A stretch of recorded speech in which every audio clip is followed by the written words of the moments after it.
వారు ఆధారం లేకుండా ఉంది, ఇలా గాలిలో తేలుతోంది విగ్రహం. ఆయన చూసి ఆశ్చర్యపోయి కొద్దిగా పైకెత్తండి అన్నారు. 4 వైపులా పట్టుకుని కొంచెం ఇలా అన్నారు. ఒక్క అరాంగుళం పైకి లేచింది అంతే. ఇలా లేచిందంతే కుంభవృష్టి కురిసేయడం మొదలెట్టింది కాంచీపురం అంతా. అస్సలు ఉత్తర క్షణం మీరు నన్ను నమ్మండి అంతే, నేను అంతకన్నా కోటేశ్వరరావు గారు అబద్ధాలు ఆడాడు అని మీరు అనుకుంటే మీరు కాంచీపురం వెళ్ళి కనుక్కోండి.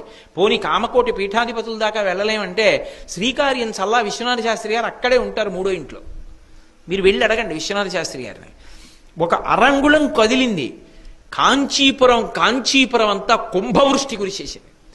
ఎంత కుంభవృష్టి అంటే మనిషికి ఎదురుగుండా ఉన్నది కనపడలా, అంత వాన పడిపోయి కొద్ది నిమిషాల్లో కాంచీపురంలో కామాక్షి దేవాలయం వెనకాల ఉన్నటువంటి కోనేరు నిండిపోయింది. అంత లోతుగా ఉంటుంది కోనేరు. కోనేరు నిండిపోయి వరదొచ్చింది.